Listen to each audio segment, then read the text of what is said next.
ভাবুন তো, আপনি যে পৃথিবীতে দাঁড়িয়ে আছেন, এই মাটি, এই পাহাড়, এই আকাশ, একসময় এখানে এমন প্রাণী হাঁটত যাদের সামনে আজকের হাতি বা তিমিও ছোট মনে হতো।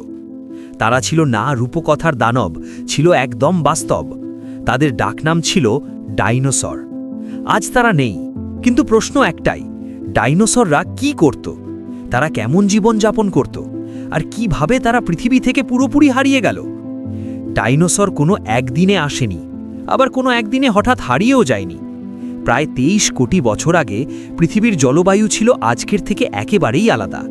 তখন পৃথিবীতে একটাই বিশাল মহাদেশ ছিল। চারদিকে উষ্ণতা বেশি, বাতাসে অক্সিজেনের পরিমাণও আলাদা ছিল। এই পরিবেশেই ডাইনোসরদের উত্থান। ডাইনোসরদের কাজ বা জব যদি বলতে হয়, তাহলে বলতে হবে তারা ছিল প্রকৃতির ভারসাম্যের সবচেয়ে বড় দায়িত্বশীল অংশ। কেউ ছিল শাকাহারী, তারা বিশাল বিশাল গাছপালা খেয়ে বন জঙ্গল নিয়ন্ত্রণে রাখত। কেউ ছিল মাংসাশী, যারা দুর্বল প্রাণীদের শিকার করে প্রজাতির ভারসাম্য বজায় রাখত। আবার কিছু ডাইনোসর ছিল সর্বভুক, গাছ আর ছোট প্রাণী দুটোই খেত। সব ডাইনোসর কিন্তু ভয়ঙ্কর ছিল না। অনেক ডাইনোসর দল বেঁধে চলত, বাচ্চাদের রক্ষা করত, এমনকি বাসা বানিয়ে ডিম পাড়ত। জীবাশ্ম থেকে পাওয়া প্রমাণ বলছে কিছু ডাইনোসর খুবই যত্নশীল বাবা মা ছিল। তারা বাচ্চাদের খাবার এনে দিত, বিপদে আগলে রাখত।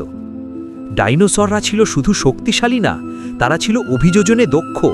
কেউ দ্রুত দৌড়াতে পারত, কেউ আবার লম্বা গলা দিয়ে গাছের সবচেয়ে উঁচু পাতা খেত।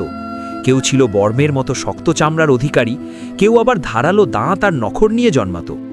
প্রকৃতি যেন তাদের প্রত্যেককে আলাদা আলাদা দায়িত্ব দিয়ে পাঠিয়েছিল। কিন্তু এই বিশাল শক্তিশালী প্রাণীরাও অমর ছিল না। প্রায় 66 মিলিয়ন বছর আগে পৃথিবীর ইতিহাসে সবচেয়ে ভয়ঙ্কর একটি ঘটনা ঘটে। আজ বিজ্ঞানীরা নিশ্চিত একটি বিশাল গ্রহাণু প্রায় 10 কিলোমিটার চওড়া আকাশ থেকে সোজা এসে আঘাত করে পৃথিবীতে।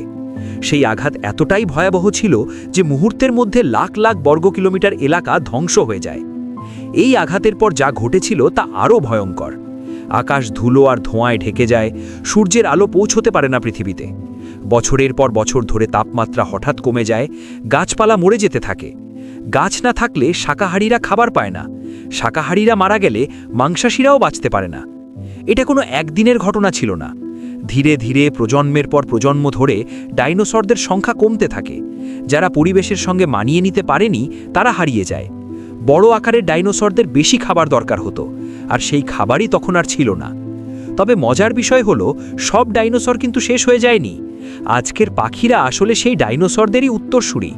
মানে ডাইনোসর পুরোপুরি বিলুপ্ত হয়নি, তারা রূপ বদলেছে। আকাশে উড়ে বেড়ানো চড়ুই, কবুতর, এরা সবাই এক অর্থে ডাইনোসরের পরিবারের সদস্য। ডাইনোসরের গল্প আমাদের একটা বড় শিক্ষা দেয়। শক্তি, আকার বা ক্ষমতা কোনোটাই চিরস্থায়ী নয়।